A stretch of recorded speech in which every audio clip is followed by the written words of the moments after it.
got a condo in Manhattan. Baby girl, what's happening? You and your ass invited, so gonna get to clapping. Go pop a phone, play. Bien, hola, ¿qué tal? Vamos a empezar con la clase del día de hoy, que es nutrición especial en la etapa reproductiva, nutrición del binomio madre-hijo, en la clase de nutrición.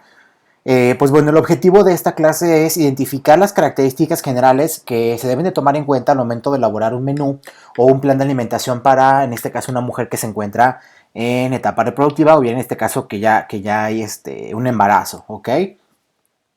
Vamos a comenzar.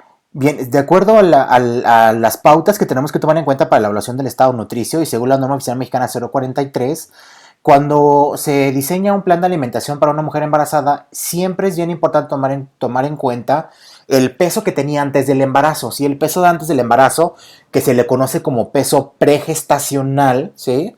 Ese peso pregestacional es bien importante para saber cómo se va a ir dando el control y cómo debería de ser el control en este caso para la paciente, ¿ok? Ahora, hay unas tablas que me permiten precisamente identificar, de acuerdo a la estatura de la persona, cuál pudiera ser el peso esperado, ¿ok?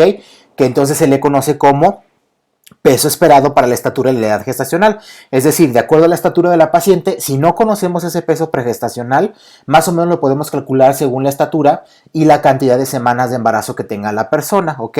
Pero si nos reportan el peso pregestacional, entonces ya no sería necesario utilizar ese peso esperado para la estatura, ¿ok?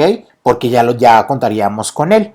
Ahora, basándonos en esto, entonces tenemos que hacer una interpretación, ¿sí? Si la persona entonces tiene menos del 90% del peso esperado, entonces está en bajo peso o la clasificamos en bajo peso. Si se encuentra entre el 91 y el 115%, entonces está en normopeso, está perfectamente bien. Y si tiene más del 115% del peso esperado, pues entonces se encuentra en sobrepeso, ¿ok? ¿Para qué nos sirve esto o por qué es importante que identifiquemos esta parte? Por lo siguiente, ¿sí? Tenemos entonces que esto es como el límite de ganancia de peso que puede tener una mujer embarazada, ¿ok? De acuerdo al IMC pregestacional, es decir, según el estado nutricio que tenía antes del embarazo, cuánto es lo máximo que se le va a permitir subir de peso, ¿ok? En este caso, por ejemplo, si el IMC antes del embarazo era bajo, es decir, menos de 20, se le permite subir, por ejemplo, inclusive si se fijan, hasta 18 kilos, ¿sí? Si el peso o el IMC era normal, se le permitiría subir, por ejemplo, hasta 16 kilos. Si era alto, hasta 11.5 o si era muy alto, hasta 6 kilos máximo, ¿sí? Y aquí, por ejemplo, nada más nos hacen la recomendación de que si es un adolescente, tomar en cuenta el límite superior, ¿ok? O bien el límite inferior en el caso de la ganancia de peso, para considerar en el caso de las que están bajas de peso, ¿sale? Entonces, esta es una tablita nada más para identificar cuánto es lo máximo que pueden subir de peso de acuerdo a lo que tenían antes del embarazo, ¿ok? Bien. Ahora, sabemos que durante el embarazo se pueden presentar diferentes alteraciones. Estas son algunas de las más frecuentes o algunas de las complicaciones más frecuentes que se presentan en un embarazo en México. La anemia, por supuesto, que es una entidad clínica que es muy común y muy frecuente en las embarazadas y sabemos que existen diferentes tipos de anemia. Tenemos la anemia por deficiencia de hierro, la anemia por deficiencia de vitamina B12 y la que es por deficiencia de ácido fólico. Luego también tenemos la hipertensión, tenemos la infección de vías urinarias y las complicaciones que se presentan propias del embarazo, ¿sí? Que en este caso son dos, preeclampsia y eclampsia. Una vez que a la embarazada se le diagnostica con preeclampsia, pues es bien importante controlar todos los signos propios de la preeclampsia, porque en la preeclampsia lo que sucede es que se le sube la presión, ¿ok? Y eso produce, pues, debido a que existe un secuestro de líquidos mayor, y pues solamente eso hace que pueda llegar a tener inclusive daños renales agudos u otras complicaciones. Ahora, si la mujer embarazada está diagnosticada con preeclampsia y no se cuida, entonces puede desarrollar una eclampsia. Así que es la parte, digamos, complicada. Y una vez que se diagnostique con una eclampsia, pues es muy difícil que realmente salga de una eclampsia y muy probablemente muera durante el parto, ¿sí? Y pues bueno, la diabetes gestacional, que es un tipo de diabetes que ocurre precisamente durante el embarazo y que a veces se quita la mayor parte de las veces, es decir, durante el embarazo se da la diabetes como tal o se presenta el cuadro de diabetes y una vez que finaliza el embarazo, la mayor parte de las veces ya no hay una diabetes como tal, pero en ocasiones sí se puede continuar con una diabetes. Entonces por eso es importante pues que la nutrición y sobre todo el plan de alimentación esté perfectamente diseñado para que no tenga ningún problema, ¿ok? Perfecto. Objetivos del tratamiento nutricio, en el caso de la mujer embarazada, bueno, controlar o aumentar de peso, dependiendo del peso pregestacional que hemos estado hablando. Controlar la tensión arterial, porque ya lo dijimos, que eso se relaciona directamente con el asunto de la preeclampsia. Vigilar la glucemia, sí que es bien importante por el asunto de riesgo de diabetes gestacional. Vigilar las infecciones de vías urinarias, que es algo que es bien común en las mujeres embarazadas. Evitar complicaciones del embarazo, ya hablamos de dos importantes, que es la preeclampsia y la eclampsia.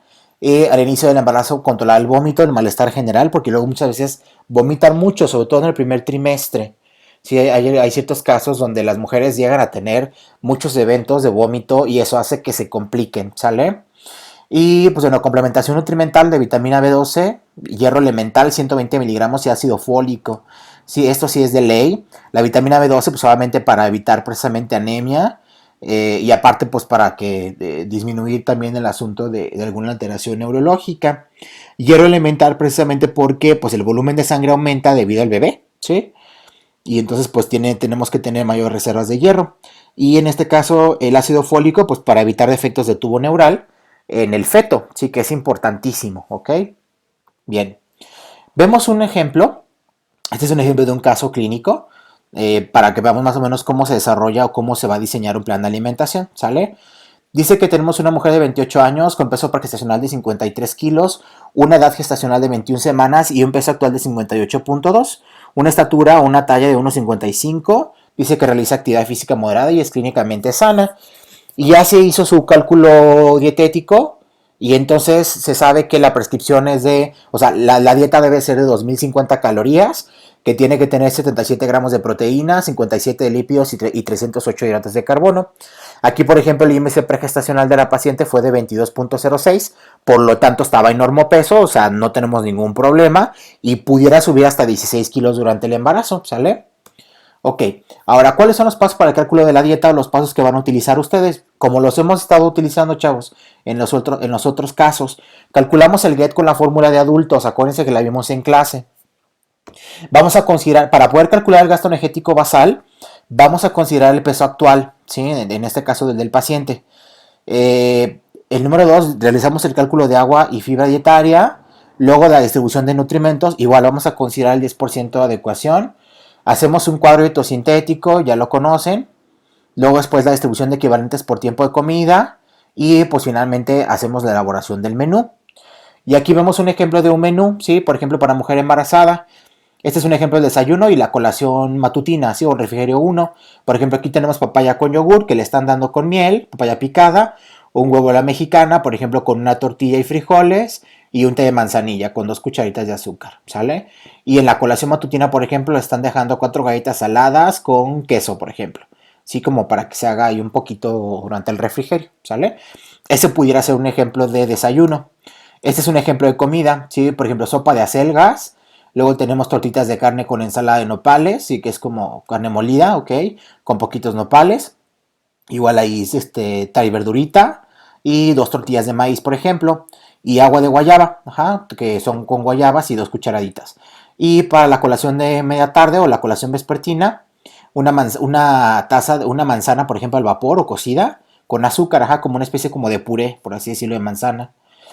Y este es un ejemplo de la cena donde les hace unos molletes con pico de gallo, ¿ok? Y con frijolitos y un licuado de mamey con una taza de leche entera y pues obviamente el mamey, ¿sale? Y 2 cucharaditas de azúcar. Este es un ejemplo de un menú que ustedes pudieran, que se pudiera, perdón, hacer. Ustedes solamente tienen que hacer otro menú, pero con este se pueden dar cuenta ustedes o con este pueden más o menos ver cómo está la distribución de equivalentes y con base a eso, pues ustedes ajustar sus menús, ¿sale? Ok, entonces, ¿qué es lo que tienen que hacer? Van a elaborar un menú para un día basándose en el siguiente caso clínico. Mujer de 32 años con 23 semanas de embarazo, que mide 1,56 y que pesa 69 kilos, presentó un IMC pregestacional de sobrepeso. Es decir, pues solamente sabemos que no puede subir tanto de peso, ¿sale? Para eso entonces vamos a considerar el peso actual, es decir, actualmente pesa 69 kilos. Nuestro gasto energético basal, es decir, el GEP, lo vamos a calcular entonces sobre 69 kilos, ¿sale? Y para que puedan hacer ustedes todo el cálculo. Igual ya vimos todos los pasos que tienen que realizar, y entonces lo que van a hacer es, van a presentar el menú para un día con todos los cálculos previos, ¿sale? Y eso lo van a subir entonces a su plataforma, ¿ok? Bueno, pues este sería todo. Muchas gracias.